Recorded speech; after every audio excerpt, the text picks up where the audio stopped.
సమాజం ఎంత ఆధునికమవుతున్నా, టెక్నాలజీ ఎంత పెరుగుతున్నా పెళ్లిళ్ల విషయంలో మాత్రం మన దగ్గర ఇంకా కులమే రాజ్యమేలుతోంది. కులాంతర వివాహాల విషయంలో నేటి యువత వారి తల్లిదండ్రుల ఆలోచన విధానం ఎలా ఉందో తెలుసుకోవడానికి నిర్వహించిన ఒక సర్వేలో ఆసక్తికరమైన, ఆశ్చర్యకరమైన విషయాలు వెలుగు చూశాయి. తమ పిల్లలు వేరే కులం వారిని పెళ్లి చేసుకుంటామంటే ఏమాత్రం అంగీకరించబోమని ఏకంగా 83.4% మంది తల్లిదండ్రులు తెగేసి చెప్పారు. కేవలం 16.6% మంది మాత్రమే పిల్లల ఇష్టానికి ఓకే చెప్తామన్నారు. కానీ యువతలో మాత్రం మార్పు కనిపిస్తోంది. సర్వేలో పాల్గొన్న యువతలో దాదాపు 40% మంది కులాంతర వివాహాలకు అనుకూలంగా ఉన్నారు.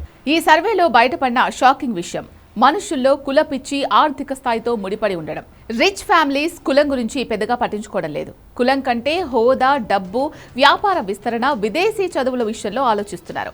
తమ స్థాయికి తగ్గ సంబంధం వస్తే కులం చూడకుండా పెళ్లిళ్లు చేసేస్తున్నారు. మరోపక్క పేద కుటుంబాల్లో కూడా కులం ఫస్ట్ ప్రయారిటీగా కనిపించడం లేదు. పేద కుటుంబాల్లో దాదాపు అంతా తమ కష్టంతో పైకొచ్చిన వాళ్ళు ఉంటారు. కాబట్టి తమను అర్థం చేసుకునే వాళ్ళైతే చాలు అనే ధోరణిలో ఉంటున్నారు. ఎలా చూసినా ఈ కులం ప్రస్తావన మధ్యతరగతి కుటుంబాల్లోనే ఎక్కువగా కనిపిస్తోంది. అసలు సమస్య అంతా ఇక్కడే ఉంది. మన పరువు ఏం కావాలి, బంధువులకి ఏమని చెప్పాలి, మిగతా పిల్లలకి పెళ్లిళ్ళు ఎలా అవుతాయి అనే భయాలు వీళ్ళని పట్టి పీడిస్తున్నాయి. అందుకే కులాంతర వివాహాలను వీళ్లు తీవ్రంగా వ్యతిరేకిస్తున్నారు. పరువు హత్యలకు కూడా ఈ ఆలోచన విధానమే కారణం. బయట మాత్రమే కాదు, మ్యాట్రిమోనీ సైకిల్ కూడా ఇదే తంతు నడుస్తోంది. ఆధునికతకు అద్దం పట్టే మ్యాట్రిమోనీ వెబ్సైట్లలో కూడా కులాల వారీగానే పెళ్లిళ్లు జరుగుతున్నాయి. 90% పైగా ప్రొఫైల్స్లో తమ కులం, ఉపకులం వాళ్లే కావాలని డిమాండ్ చేస్తున్నారు. కేవలం 10% మంది మాత్రమే క్యాస్ట్ నో బార్ అని పెడుతున్నారు.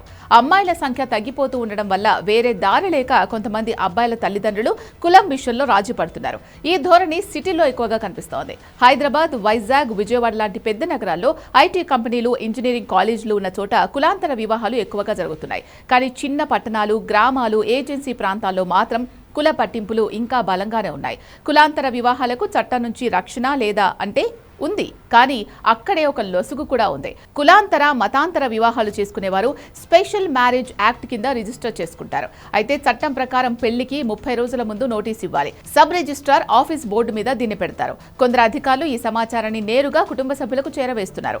ఈ 30 రోజుల గ్యాప్ లోనే కుల సంఘాల నాయకులు, బంధువులు ఎంటర్ అవ్వడం, జంటలను బెదిరించడం, అమ్మాయిలను కిడ్నాప్ చేయడం లాంటివి జరుగుతున్నాయి.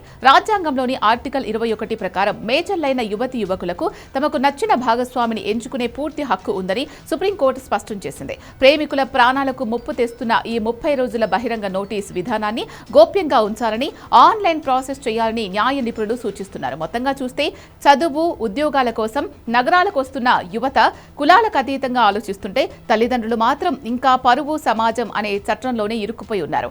ఈ అంతరం తగ్గాలంటే సమాజంలో మరింత మార్పు రావాల్సిన అవసరం ఉంది.